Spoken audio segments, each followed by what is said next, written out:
in the elementary schools, or maybe gymnasium at the elite, again, looking at each facility independently and deciding, does it make money, does it make sense to continue putting money in these facilities? Okay. Educational adequacy, so we've just started scratching the surface on this one. To help identify what a proposed project would look like, we need to understand what you have. And so again, we spent time touring all three schools. We've met for sure with the principals on many occasions. We've had some limited staff interviews, but really to identify the conditions that I just talked about, and then also the current use and capacity. We have a meeting with the staff tomorrow. We'll start kind of prepping them and understanding that. And the things that we're hearing right now are that student capacity is not an issue. You're not bursting at the seams at your classrooms. You're really about that ideal size of about 18 kids per class. I mean, that's the sweet spot for education. But you do have some challenges when it comes to special education. And it's interesting. I have a chart here that kind of shows every decade back to the early 1900s of what was important in those decades, what we were teaching. And if you start to look at all the things in the last 20 years that are coming on now, special education and that one-to-one, that individual learning is really where schools are getting pinched.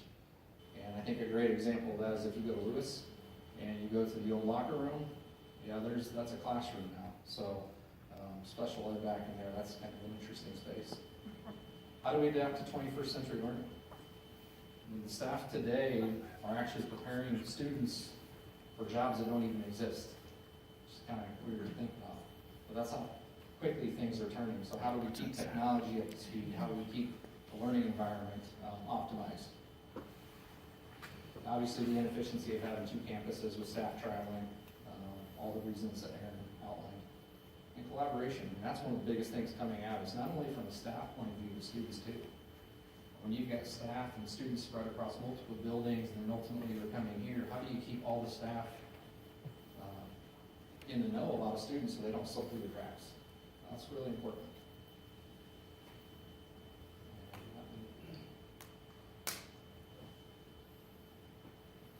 So with that, I'm going to turn it back over to Aaron, and we'll wrap this up for you guys. Thank you. All right, coming down the hard stretch.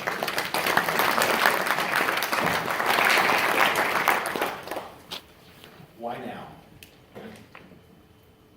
When we talked about what our mandate and what our charter was and how the facilities committee interpreted how we were going to approach these things, it was about trying to establish ourselves and set the district up for success for the next generation.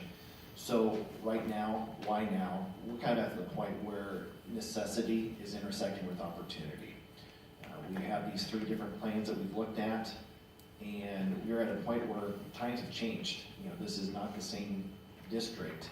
The population is different than what it was when the three facility or the three campus structure was first taken into play.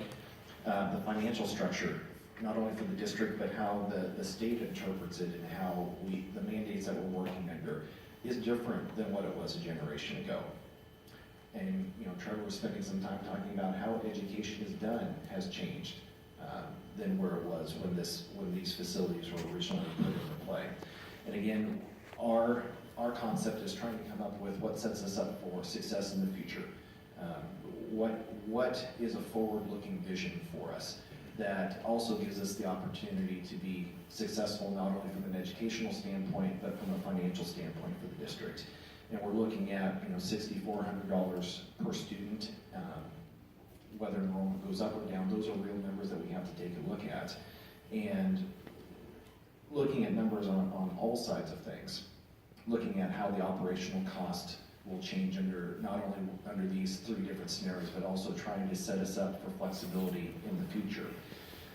Bond interest rates and construction costs.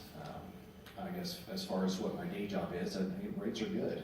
And that's not necessarily always the case, but right now, where this is intersecting for us, the cost of funds is better than average. So that's an opportunity as far as why now. And again, I'm just going to reiterate where we are trying to keep focus on the future and keep our best days ahead of us. So with that said, wrapping things up as far as the presentation portion of the board meeting here tonight. We have come up with a formal recommendation from the facilities committee, and at this point, we're requesting board direction to continue developing the single campus option, or option A that we've been talking about.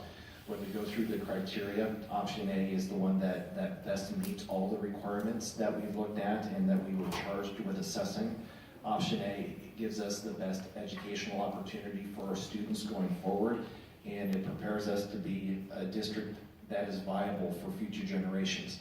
Option A for us, when the facilities committee has looked at all the different scenarios, taken all the facts into consideration, all points lead back to option A. So with that said, that is our formal recommendation. But again, for us, that's not the end as far as what we're looking at for where this process goes. There is still work to be done. That's where I kind of started our conversation tonight. There's still work to be done. There is still potentially plans to be finalized. But again, our folks we request just to continue focusing on that singular option now going forward as we've narrowed down things. What we would look at as far as our next steps would be, again, with the work that needs to be done is finalize what a potential building plan would look like. Once you have those concepts in play, then you can take the next step. And that's when we can put a hard, instead of just an estimate, we can start putting some hard costs to that. Looking at all the capital improvements that are necessary, looking at those soft costs, that's the fees, and then furniture, fixture, and equipment, et cetera, the things that it takes to put that building together and make it ready for students. And then obviously once you have the cost put together, then you can identify what the tax impact is on that, which is something that's important to all of us. Also, again, this was not designed to be the only interaction with the community. Once we get those things put together, we would envision our next steps would be coming back to the community again at some point in the near future. Once we have worked through those top 2 bullet points, we want to be able to come back and share those things as far as what a specific plan could look like, what the costs could be with that, and then also obviously what the tax cost would be with that also. And then again, it all would wrap back together as far as coming back with the school board for decisioning on that also. So with that said, I will yield the table back to the school board members.